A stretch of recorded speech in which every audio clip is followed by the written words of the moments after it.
I don't often bring up negative, immensely disappointing news. Oh, now I'm excited. Yeah, because I mean, This is a special episode now. yeah, you often will have something where you brought up the Space Jam: A New Legacy as being an awful thing you saw Yes. last year. This isn't so much an awful thing that I saw and finished, but well, okay, so I don't know how long ago it was, but uh there was one year-end episode, maybe 2019, looking hopeful into the new year. I think I brought up that there was a show I was looking forward to coming to BBC called The Watch, and it's an adaptation. Supposedly, it was an adaptation of my favorite book series, or a part of my favorite book series, by my favorite author Terry Pratchett, part of the Discworld series, and it's like a crime procedural, but like the books are basically a crime procedural set in like a medieval setting with really great characters, and it's really hilarious and well plotted at the same time. It's my favorite book series. Like the whole of Discworld is my favorite book series ever. The Watch Ever. is just one part of it. I'd say so. I found it recently, but I still think it's awesome.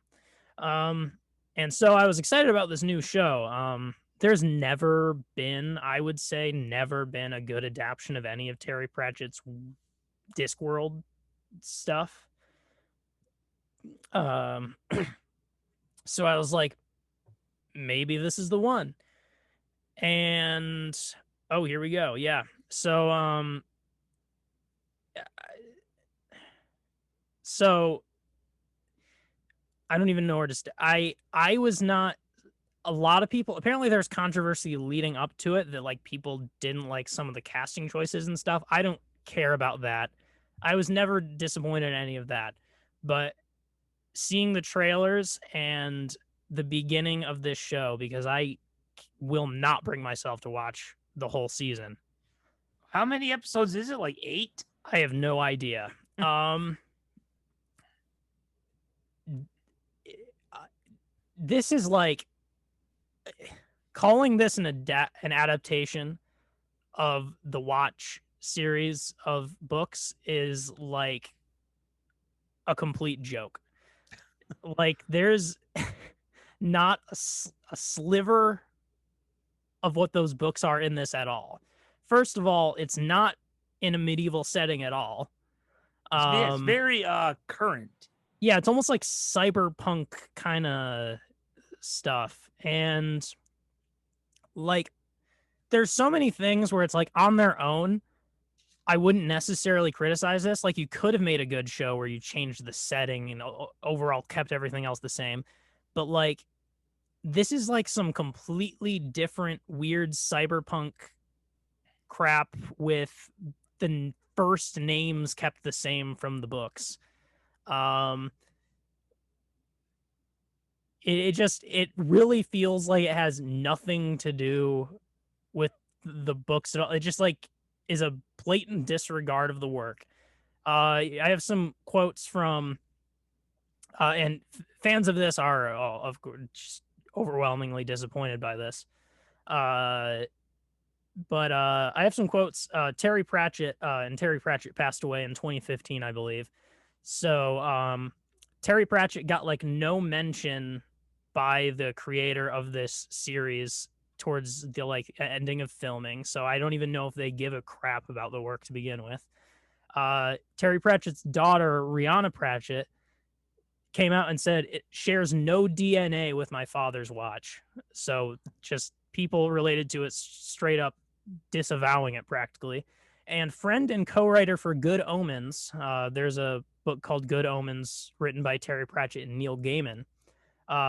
Neil Gaiman said the series, he basically compared the series to Batman if he's now a news reporter in a yellow trench coat with a pet bat. So that's some of the glowing comparisons that this had. Um, yeah, this looks awful. It does. Wow.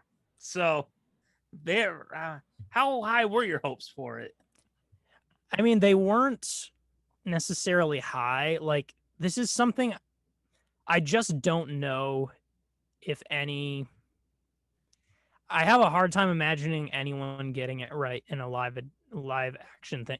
Like, personally, I think the only way to do this, and it's hard to do with fantasy because fantasy is so inherently high budget, but like I feel like the dry, witty humor of like British humor would have to be done in this sort of slow paced, low key kind of thing. Sort of like, I mean, like The Office and stuff, where it's just like very low key and feels kind of guerrilla and, uh, it feels like it has a low budget, but because it's fantasy, it would have to have a high budget.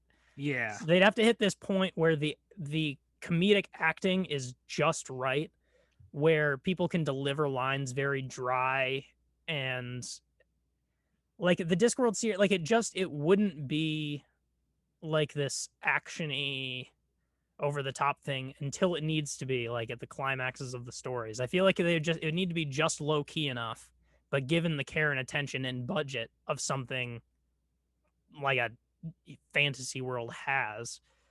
So I just don't know if I picture it ever really having a good adaptation unless they were to do a really solid animated one.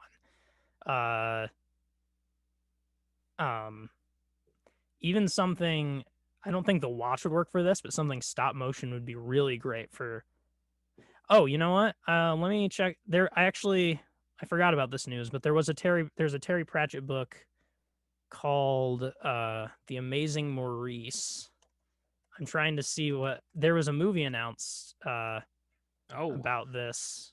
And I want to check I if there's swear I anything saw something called The Amazing Maurice when I was looking up news. Yeah, The Amazing Maurice and His Educated Rodents. I'm trying to see if there's any update on the adaptation of this, because this could be something where, yes, there's going to be an animated film adaptation called The Amazing Maurice. Yeah, there's a cast and stuff, so it looks like this is so far happening. Cool. There's not much on that yet. But okay, I would say that's maybe the only hope I have for any Discworld related content. I think an animated thing would be the only thing that would work. Stuff like the Watch and the Death books and stuff in the Discworld series would be kind of too hard to get right. Yeah, sometimes I think that in animation, like at least for Marvel and DC, it feels like in animation because you're not going for big names that it makes it so that you hire people who understand the character.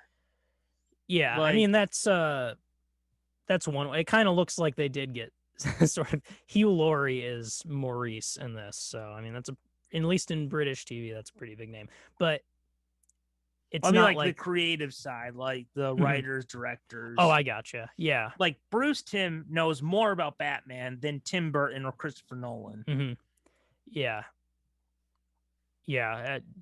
Discworld stuff would be fantastic done right in animation, and I think that's a better home for it. So I hope this is good.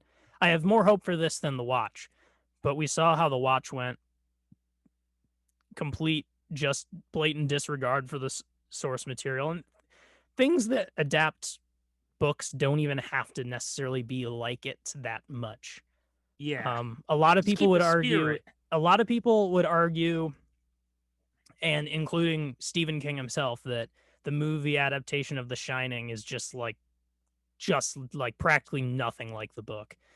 I think both are great, but I would agree that the movie is very different. Like it just has even like some different like core messages. Like it's a very different thing, but both are great. So it doesn't have to be perfectly faithful, but this was both not perfectly faithful. This was like not perfectly faithful in a way that felt like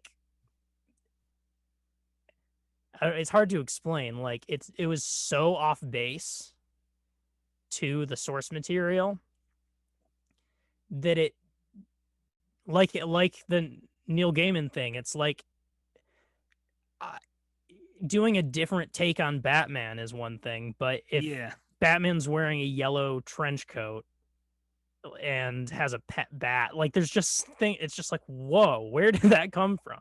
I mean, honestly, when you think about it, we've had how many movies has it been? 9 Batman movies. Mm-hmm. Only one has really gotten the character wrong. Mm-hmm. Like some people, you may not be a fan of Batman versus Superman or Batman and Robin, but really only one got the character wrong. Yeah. And I mean, just as a little glimpse into it again, I have not been able to watch too much of this, but the main character of the Watch series is this like watch captain named Sam Vimes, and he's kind of like a drunkard. He's kind of down on his luck. A lot of people are saying that the most insulting thing about the Watch is kind of how they treated this main character of Sam Vimes, because apparently, like through a lot of this TV series, he's just his only character trait is just being drunk. Like it's just there's no heart or interesting it's like seeing just that one aspect of the character Sam Vimes and like just kind of flanderizing that to an extreme. Yeah, so it looks like I just checked. It looks like it has 8 episodes. How many did you see? Just the first one, or Just the first. I that's 7 more hours of fun. I don't like the thing. Here's I was thinking about this, and part of me almost didn't want to cover it because I didn't know if I'd do it justice by like I'm not gonna watch the whole thing, but from a perspective, from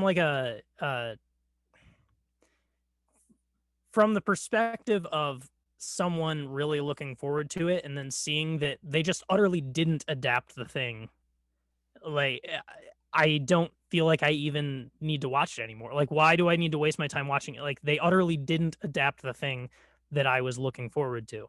So, The pilot should have hooked you. yeah, it just sets up some weird, colorful cyberpunk world that isn't even slightly the feel or mood of the books at all. Actually, you'll see it's kind of above that banner there. That's about half the book series. Oh, well. Uh, the Discworld series in general, there's only like 5 watch books, but Well, at least you guys still got those. yeah, I actually haven't even finished all the watch books. There's so many Terry Pratchett books. I don't blame myself.